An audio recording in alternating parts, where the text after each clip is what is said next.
You must be new security guard. Can I help you, officer? Have you met them yet? Met who? Them. Emma, congrats on the film. Oh, thank you. Jordan Peele has one of my favorite quotes when it comes to like the horror genre. He says the only difference between horror and comedy is music. And I felt like you injected a lot of humor into this movie. And I always wanted to ask you, how do you decide how much humor to put into a film like this so that you're not tipping the scale? Yeah, I mean, Jordan Peele's a master of that combination, and I've heard him talk too about how the timing of comedy and horror are so similar, which of course is totally true. Like landing a joke and landing a scare are really precise in terms of timing. But in terms of the combination, I think it's like project dependent completely. And with this one, we knew like the world of Freddy's was so much fun, and that without having some levity and humor in it, we'd be missing an opportunity to, bring it to life in a fully dimensional way.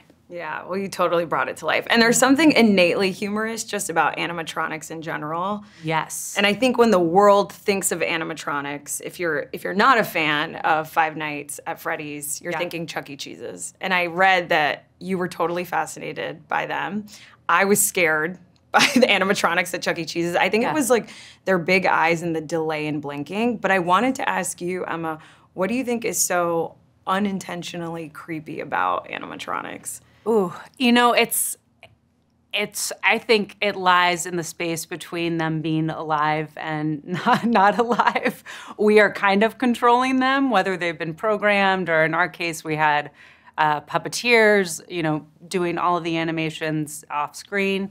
But every now and then they'll do something on their own, or like an imperfection will just pop up, and they've got a personality all to themselves. And I think it's that like soul, for lack of a better word, that they end up inhabiting that is so eerie and amazing and wild, and at times friendly. It's all the things, and you're always on your toes because you don't know what side of it you're gonna get. Yeah.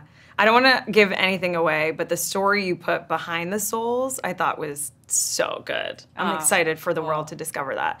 You said puppeteering off, like, tell me more about that. Yeah. That sounds really interesting. It was fascinating. The animatronics were built by Jim Henson's Creature Shop, right? Who have an incredible history of building amazing puppets, and in our case, these full-size animatronics. There were, I think, Foxy at full movement capacity took like 6 puppeteers to operate. So we were, using a lot of really, really talented people to make these characters come to life in the most nuanced and detailed of ways. It's so cool. I've been to Jim Henson's, the lot, and they put on these adult shows, and it really is crazy to see. These people are like the most talented people in the world. They really are. They can puppet up shows. Yeah, you've been. They're so funny. I was reading too that you actually got to go to the Creature Shop as they were making them. Oh yeah. And I was wondering, is there one day that you went there that just like stood out to you, or out of Freddy, Foxy, Bonnie and Chica, was there one that took longer or was harder to just get right? Well, they were all kind of following a similar schedule of like design phase, prep phase, build phase. So they were all kind of coming to life together. Each one posed different challenges in terms of the specifics that we needed to get right. But I would say the first time I went blew my mind, because there's amazing puppets all over their Creature Shop from other movies and TV shows that I had grown up on, and Dark Crystal's over here and Muppets are over there, and it's just incredible. But then every time I went to check in on the process, a new part of the design or build phase was happening, so it was all exciting to me. I would say the biggest standout moment was when we came for the final show and tell, and we got these animatronics on their feet for the first time, and that was a real mind explosion moment for sure. I feel like that's what's gonna happen to fans of the video game when they watch this movie, because you guys really took the time to like get it right. Yeah. I wanted to ask you, speaking of the video game, what parts of gameplay, like what elements of the gameplay were you so excited to include in the film, and how did you incorporate it? Yeah, I mean, just for me personally, I was so taken with how the game made me feel.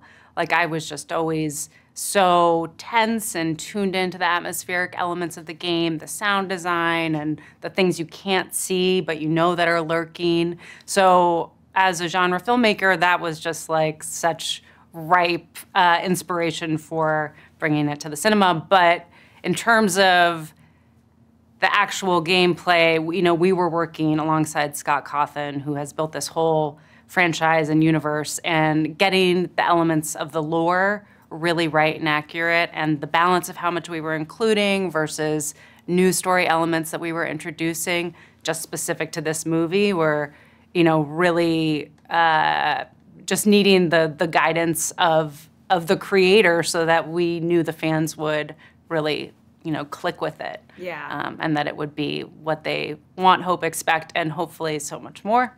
I think they're gonna love that, the monitoring of the animatronics through the security cameras and turning the lights on and off. Like, I thought it was really cool. That you thanks. guys included all that stuff. Yeah. And it really came to life, obviously, when Matthew Lillard, who I just adore, has a presence in this movie, obviously. A big presence. A big presence. I heard him say that he signed on to a 3-picture deal, and I was wondering, where would you like to see the sequels go, and would you be interested in directing them?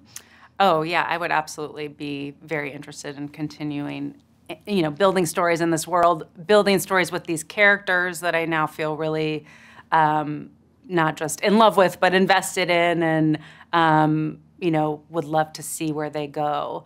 I think in terms of the franchise, if we were lucky enough to be able to continue making more films, we would just really be excited to incorporate more elements of the lore that, relate to Game 2, Game 3, and then also, as I said, just continuing these characters on a journey that feels uniquely their own, that has come out of just the world of the movie. Nice. Can you tell us anything you know about? You'll have to tune in to see.